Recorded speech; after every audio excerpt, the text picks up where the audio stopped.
The price of the trade deal, what India lost, what it gained in the agreement with the United States, and why Russian oil became the biggest question.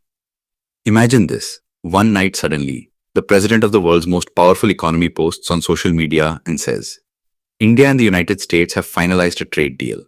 At first glance, it looks like a major diplomatic victory. But the real story begins where this announcement ends.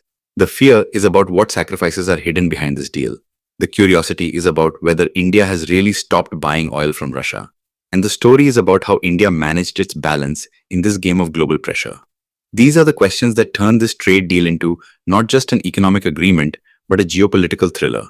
Just a few weeks ago, the atmosphere was completely different. The United States had imposed tariffs of up to 50% on India. Indian exporters were anxious. Markets were full of uncertainty. And in diplomatic corridors, only one question echoed. Would the India-US relationship survive this shock? At the same time, clear signals began coming from the American side that this was not just about trade imbalance, but a larger strategic pressure linked to the Russia-Ukraine war. The United States wanted India to stop buying crude oil from Russia, and this demand was tied directly to tariff pressure. When the deal was announced, the first big move was cutting tariffs down to 18%. This was a major relief for India. Prime Minister Narendra Modi welcomed the agreement and said it would further strengthen cooperation between the world's two largest democracies. But one thing was conspicuously absent from Modi's statement: the issue of buying oil from Russia. This is where suspense enters the story. Did India really stop buying Russian oil, as US President Donald Trump claimed? Or is this just a classic example of diplomatic ambiguity? Trump even went so far as to say on social media that India would no longer buy oil from Russia. But there was no official confirmation from the Indian side. Agencies like Bloomberg and Reuters did report that, according to White House officials, the additional 25% punitive tariff imposed over Russian oil purchases was being removed. The meaning was clear. America acknowledged that India had, at some level, accepted its position. The only question is, what exactly are the terms of that understanding? The biggest condition of this trade deal was zero tariff on American goods. This means that India will now virtually impose no import duty on products coming from the United States. The Indian market will open even wider for American companies. This marks a major shift from India's long-standing protectionist policy. Supporters see it as good for consumer choice and competition, but critics argue that it will increase pressure on domestic industries. Especially in agriculture and small manufacturing sectors, there is fear that local producers will not be able to survive against American products. But the real geopolitical tension revolves around Russian oil. After the Russia-Ukraine war and the sanctions imposed by Western countries on Russia, India bought large quantities of discounted Russian crude. This gave India energy security, helped control inflation, and reduced current account pressure. That is why buying oil from Russia was not just an economic decision. It also became a symbol of strategic autonomy. This is exactly the autonomy the United States wanted to dilute.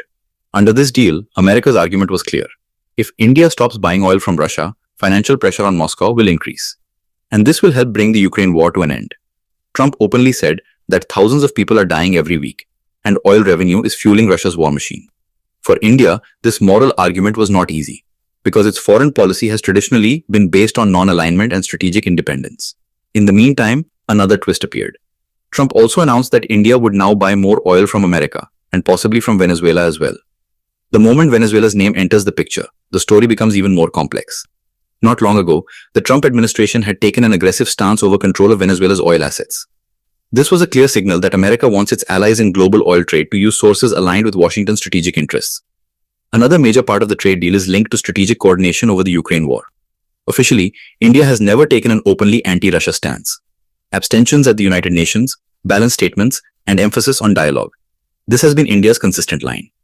But through this deal, America has sent a message that India should play the role of a responsible stakeholder in global conflicts, not just a neutral bystander. This pressure is subtle, not direct, but it has long-term implications. According to Trump, India has committed to buying more than $500 billion worth of goods from the United States in the form of American energy, technology, agricultural products, and coal. This commitment represents a massive export opportunity for America. The BUYAMERICAN slogan, which Trump has used extensively in domestic politics, is now being pushed into global trade diplomacy as well. For India, this is a significant commitment because it will impact trade balance, foreign exchange outflows, and domestic procurement policies. Now the question arises, what did India gain from this deal? The most immediate benefit is tariff reduction. Coming down from 50% to 18% is a life-saving move for Indian exporters. Textiles, pharmaceuticals, engineering goods, and IT-enabled services will all get relief. For global investors, this also sends a signal that the India-US trade relationship is stable and can withstand sudden shocks. But the long-term picture is not that simple. Zero tariff on American goods means India will have to improve its industrial competitiveness. To survive without protection, efficiency, scale, and innovation will be essential. Some sectors may turn this challenge into an opportunity, but for others it will be a painful transition. On the Russian oil issue, India's strategy appears to be quiet adjustment rather than a dramatic exit. Experts believe India will not immediately stop buying Russian oil altogether, but will diversify its sourcing. By buying some quantity of oil from America and Venezuela, India can give Washington political satisfaction without completely alienating Russia. This is India's classic diplomatic balancing act. Neither a full yes nor a full no.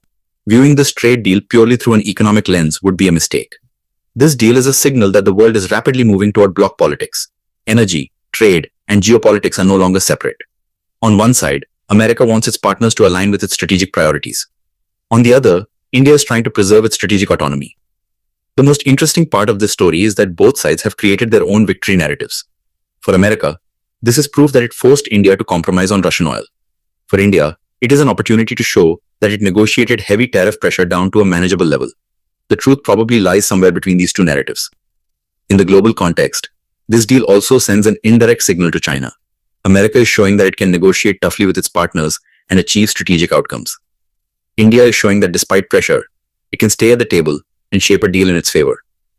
In the coming months, the real test will be implementation. Will zero tariff commitments be applied smoothly? Will American products flood the Indian market? Will Russian oil imports actually reduce significantly? Or will things be managed through accounting adjustments? And the biggest question of all, will India be able to reap the benefits of this deal while maintaining its foreign policy independence?